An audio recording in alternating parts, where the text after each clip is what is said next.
All right, hello everyone, my name is Daniel, and as promised, here's the video of the Pelican Catch Power 100 and all the upgrades that I've done to it, and hopefully this video helps y'all and give you guys some ideas on how to make your kayak better. So without further ado, here we go.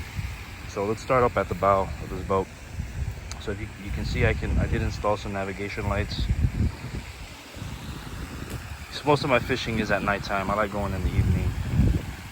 I hate waking up early.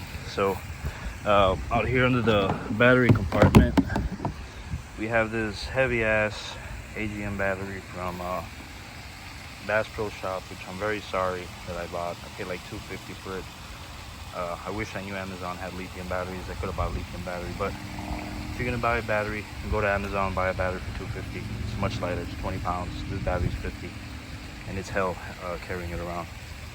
Then behind it, I have a pretty much like an auxiliary battery for the lights and the GPS. I know y'all will be saying, why wouldn't you get a better, different battery for the GPS? Well, the spots I fish are pretty consistent, and I really don't need the GPS that much. I'll just use it just to check the depth and stuff like that, and it's pretty much for hooks. Then next to it, I have the yak power system. I just thought it was just easier just to buy that system instead of, trying to figure out how to connect all the wires and stuff like that, because I'm not an electrician. I don't know too much about all that stuff. I'm barely learning, and this is pretty much my first time working on a kayak. So I mean, I've worked on boats and stuff like that, but never on electrical. It was just always easier me installing this kind of system. And what I had to do here was pretty much just cut a hole down here and run the wires through so it could be connected out here. It's pretty easy. All right, so we're gonna go down. So this is the Hummingbird GPS, and I did install the wires through the hole, and I fed the wires through the back with the wire hanger. Had to have my wife help me out over there. It was a little difficult, but it worked.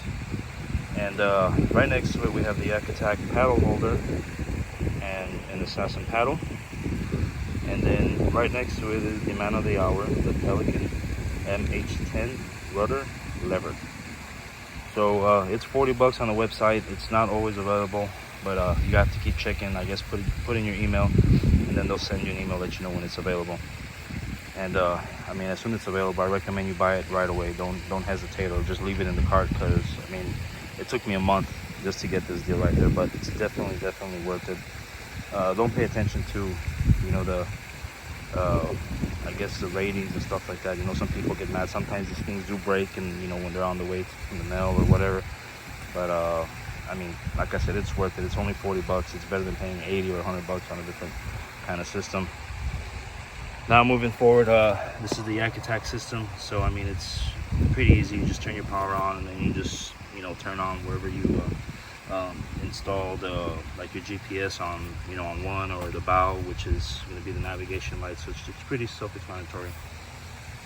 Then right here we have the 360 seat, which really don't use, because I mean, I'm not too tall, I'm not short. I mean, I'm like 5'11", but I'm not able to spin all the way around. But I mean, I can go into this angle right here, and I'm all right there. I mean, I'm happy with that. I'm not trying to twirl around all around this kayak.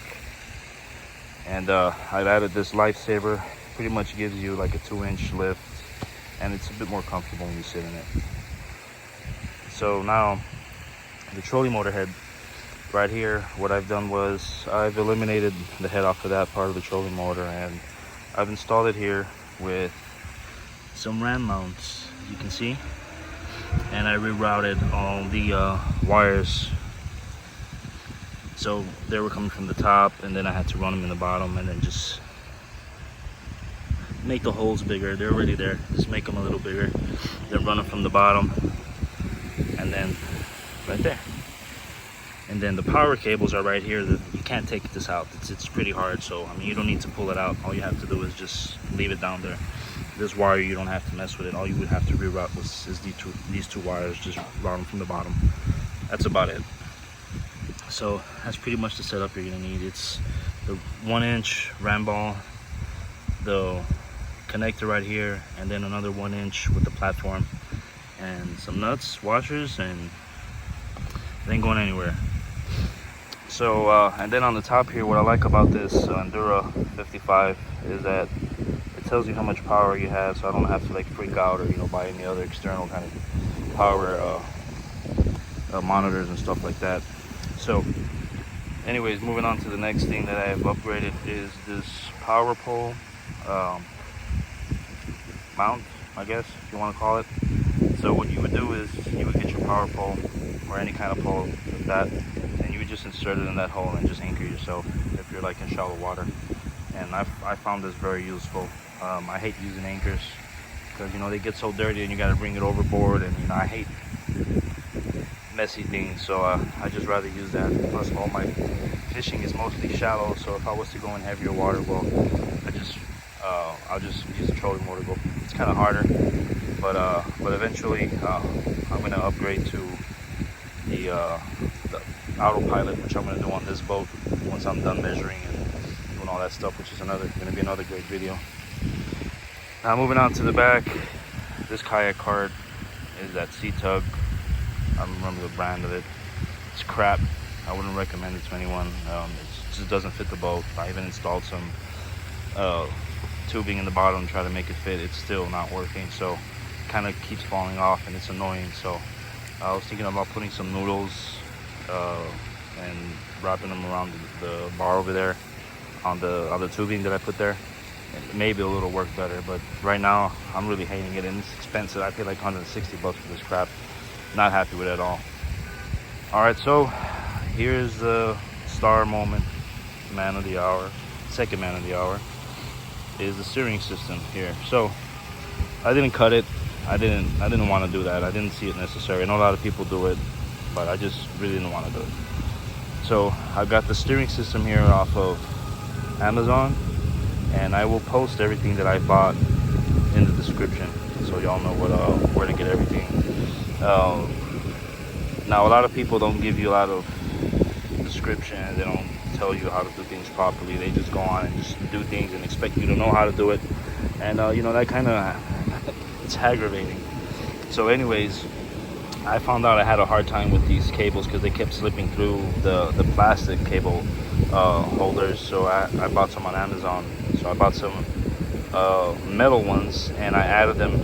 I had to drill holes through the trolling motor, and I went down. So I had 4 of these to hold the cables down so they won't slip, and then I added 2 more at the bottom here just to secure it. And when you get this product, it has some kind of metal tip over here, and you would have to buy some bigger crimps, and it's kind of a nuisance. So I just went ahead and I clipped off the tip, and I put the correct crimp on there, and this thingy, I'm not sure what it's called, and hooked it up to a carabiner. So I know y'all be thinking, hey, how am I gonna take off the trolling motor and do all that stuff? Well, I mean, you can just take it off there, and you would have to take off the rudder lever and then take this off and take it off. I know it's complicated, but I mostly fixed it for like a permanent kind of deal, because I mean, I just put it in my truck and I just go where I have to go, and that's it. So that's about it. Oh yeah, here in the back, here's the transducer, and the hole I made, it's not big. It's just as big as that wire, as wide as that wire, and I just put that washer there just because, and put a shitload of marine goop over there. So I've used it a whole bunch of times. I haven't even got a drop of water in this thing. So far that's about it. So I'm going to show you guys how this rudder lever is working, and hopefully this helps somebody. So let me zoom out a bit. Maybe I'll be able to see me work this. There you go. Right, left, and that's how you do it. So the most important part of installing this, like I said, is figuring out how to tighten these down. Not so much this, because you can just make a loop, any loop, it doesn't matter what size, just make the loop. And then you need to make sure that these are tightened down pretty well, because if not, they'll slip up and it'll come out of place while you're on the water, and then you're screwed, which happened to me. So finally finished it. Now the next video will be pretty much me testing it out, which I know will work because I had it working with some tie down straps and some plastic crimps on there and stuff like that, and it worked fine until it slipped out. So I know it's gonna work, so I'm gonna make y'all a video, show y'all me driving this boat, and that's about it. Hopefully this is the first of many videos, and like I said, the next video would be me installing taking this thing off first, and I'll be installing like a mounting plate for the co-pilot motor. I want to use that Motor Guide X i3 motor, and I mean, I find them online for like on Facebook and stuff for like $500 or $600. So I mean, they're going. It's cheaper if you buy it used. Not even used. I mean, they just buy it. They don't use it. So I mean, I've seen a couple online for $500-600 instead of me paying $1,200 or $1,300. So I'm gonna go ahead and do that next. So pretty much that's gonna be an actual tutorial. This is just pretty much a walk around. So I'm gonna do a tutorial on how to make the mounting plate for this deal right here, and how to mount the trolling motor, and wiring, and then maiden voyage. So that's it. Y'all have a blessed one. Hope y'all enjoyed the video.